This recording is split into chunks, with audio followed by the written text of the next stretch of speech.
Hey everyone, it's Adam here. I can't see the guy. Right, we've come to the end of it, and to tell you the truth, I'm kind of glad it has. You don't know what I'm talking about? I'm talking about the Candyman franchise, where the first movie was a fucking masterpiece that scared the shit out of me when I was a kid. Second one was a disappointment because it didn't live up to the hype, it didn't live up to the scares. And although overall it was a mediocre movie, it felt like the first movie retold again, but with a different script and different actors and with less scares being there, obviously. The gore was there and all that shit. We've got no complaints in that department, but I don't know. It wasn't a straightforward rant. It was just like a rant review. Some things I liked, some things I didn't, and this one's no different. But don't get me wrong, I came this close. This fucking close of making this an epic rant. It's the third installment in the Candyman franchise, Candyman 3, The Day of the Dead. I've got it on DVD. It was released straight to DVD. I suppose one nice fact that Tony Todd re-inspired his role for playing Candyman the third time. We've now got another leading actress called Donna Rico, who, believe it or not, is not even a real actress. She's a Playboy playmate that was in an episode of Baywatch. Okay, so you're going to make a leading girl who's not even an actress in a franchise like Candyman the main star? Really? Is that a wise move? Not putting her down completely, Donna. She's got a nice figure. I can understand why she's a Playboy playmate. She's got nice tits, a nice ass, despite not even showing them in this movie. So that's one downfall. You do see some tits and ass bits from a different actress, but you got to see some nice bits and pieces like that added in these type of movies. But this Candyman 3 is just like the second movie. The scares weren't there. The direction of it being enjoyable weren't there. Same old shit basically, but just retold again. Same shit over and over again, but just retold again. Let me make an example. Let me tell you a little example. Like I said, Tony Todd re-inspires his role for the third time, so it was good to see him back. We later learn that Annie Tarrant from the second movie has been killed off screen. Her daughter, who she was telling the bedtime story to at the end of the second movie, Caroline, is now in this, and she's now all grown up. And Donna D'Errico plays her. The film opens up in this white bathroom. You can hear some dripping of blood. Candyman's in there, and as he's just about to slash her, she wakes up, and it's all a nightmare. And she's an artist too, by coincidence, and she's sketching pictures of the Candyman while in her black underwear. Which is hot, by the way, don't get me wrong. I would actually bang Donna D'Errico. I would. But that's beyond the point. The point is, I don't think none of these actors gave a shit about this movie. I can't find not one interview online where Tony Todd talks about this movie, Candyman 3, Day of the Dead. I can't find not one. He's always openly talking about the first movie, which was his favourite, because when I met him in real life, I asked him what was his favourite Candyman film, and he said the first one. He talks about the second movie in the special features of the second one, and here and there on certain parts of the internet, but you will not see not one interview whatsoever with Tony Todd talking about this movie, Candyman 3, and that's basically explains it all.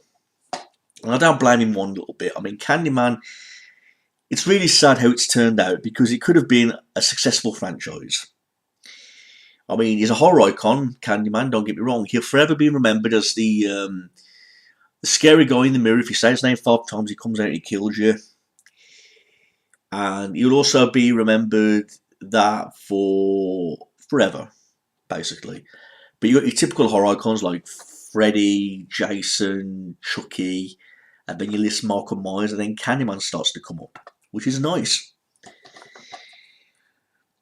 But like I said, there's only 3 films in the franchise, and quite frankly, people only remember the first movie.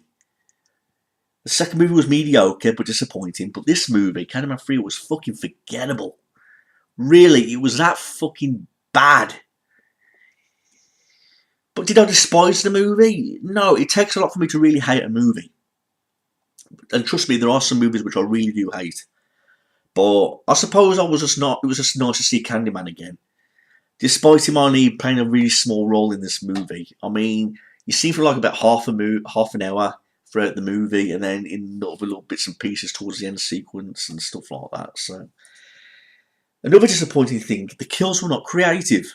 Like the scene where that guy who was showing off the paintings was having sex with that woman, and one nice factor was you could see her ass and tits. But Candyman's behind him, kills him with the hook in ordinary fashion, and then the woman who's on the bed, who's rubbing honey all over her naked body, gets killed by the bees. So, is that creative? I don't think so. There's only one creative scene in this movie with the killing, and that was a scene where she was in the back of the police car, the cops making fun of her, trying to make out that Candyman's fake, he's not real. And Candyman kills him by shoving the hook through his mouth, and he comes back out of the car seat and his guts splurt up all over the windscreen. I like that kill. In fact, that was the only decent kill in the whole movie. The rest was just so amateur and so fucking straightforward. I mean, if we go to the story, Caroline's now grown up. She says she's never said Candyman's name 5 times in the mirror, but she's related to the Candyman. And she wants to remember the Candyman for being a good person. How he used to be, Daniel Robitaille, an artist. The one who fell in love with the white woman of the wealthy landowner and got tortured by the wealthy landowner's thugs. Okay, that's how she wants Candyman to be remembered, as Daniel Robitaille, the good man. Anyway, there's this museum where there's loads of artwork of him. They're showing off all the Candyman's paintings. And she even says to the whole crowd, because Day of the Dead is approaching, and the guy who owns the museum says he wants to say Candyman 5 times in the mirror because Day of the Dead is approaching. And she's like, no, I will not say Candyman 5 times in the mirror, even though I don't believe in him. I just believe in the good side of him. But she gets pushed to it, and she says his name 5 times in the mirror. And that's when all the killing spree is starting to happen. I mean, there's that scene in the subway, the train station, where Candyman's like floating in the air, and she ends up getting knocked out. And when she wakes up, she wasn't in a bloody mess like Virginia Madsen was in part 1. She was just waking up from a dream. She's getting all these images and these flashes of people dying. They find out that guy who I just told you about, who was going to have sex with that woman, their bodies were found mutilated in the apartment. One thing leads to another, but throughout the movie, you just get all these crimes happening, all these deaths, and she's getting blamed for all the murders because I thought she has some sort of connection with them all. I mean, one thing that got to me about this was they explaining the death of Candyman again for the 3rd time. Only this time, we saw it clear in number 2. He was chased into that field in broad daylight, tortured, having his hands sawn off, being stung by bees, and eventually dying. So why did they show a scene in this movie where he's on a cross at night time being tortured for about 5 seconds? They showed his death differently in part 2, so why are they showing it differently in part 3? He's like on a cross or on a hanger like a scarecrow would be on, and he's like dying at night time when it was purely in daytime. I wish some Candyman fanatic would explain that to me. I can't understand why they put that scene in when it's got no sense to the other fucking movies. I mean, even the scene where he kills her roommate, she like puts her arm around her, gets the hook, slashes her, pulls on the hook, all the blood squirting out of her, and it looks like water. It's like spraying out of her side like water, like a hose pipe.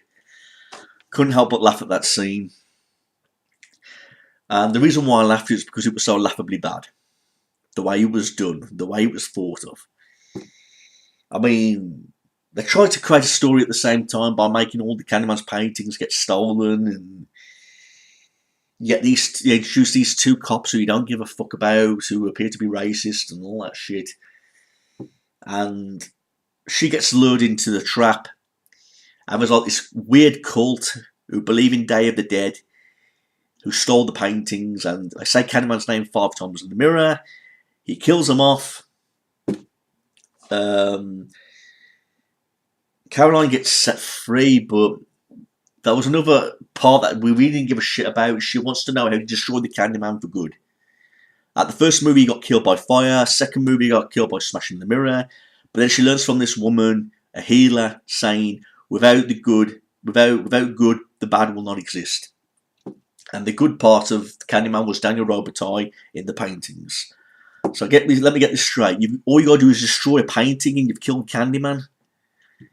You know, I suppose it's not much of a cheesy idea. I mean, look at the way they killed off Freddy Krueger in some of the movies.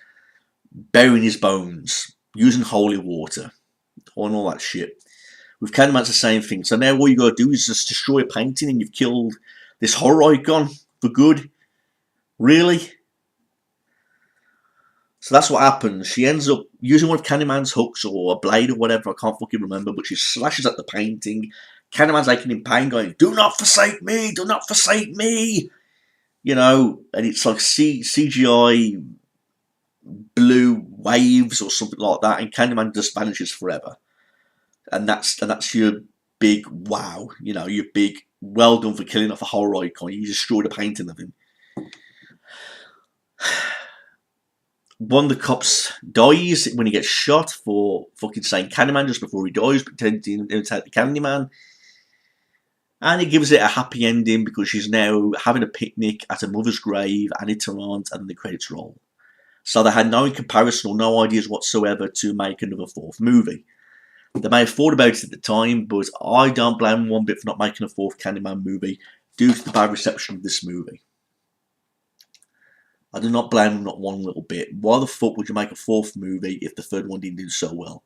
No one gave a shit about this movie. It was forgettable. It was cheesy. It was fucking completely forgettable. You got a leading actress who's a playboy, playmate. You know, nice to see her body and everything, but you've got to have a leading actress. You've got to have a serious actress like Virginia Madsen in part one. You know, not a playboy playmate who really doesn't give a shit about acting, basically. She was just used on the screen for her looks more than anything. She didn't have amazing talent as an actress. I've seen more worse actresses in horror movies, trust me, I have. But they could have done a better job in that department where they had the right actors or right actresses for this movie. Tony Todd seemed like he didn't give a shit about his role in this movie. In the first movie, he was scary, he was serious, really put his heart and soul into the Candyman character. Whereas the second one, he was like, and in this movie, he just did not give a shit at all. You could see in his eyes that he really didn't want to do this movie.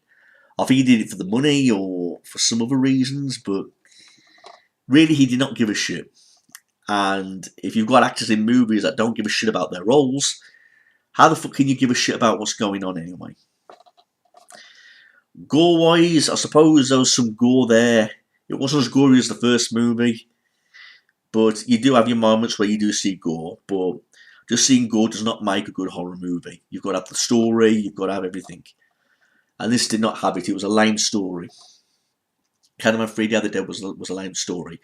I used to want to love it more when I was younger. I defended the movie in one of my first reviews, but after just watching this movie again moments ago, I can't understand why I defended this movie so much.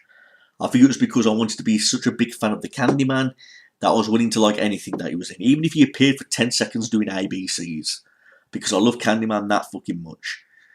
So, but I'm not going to lie to myself and lie to all my fans out there watching this movie. I did not really like this movie.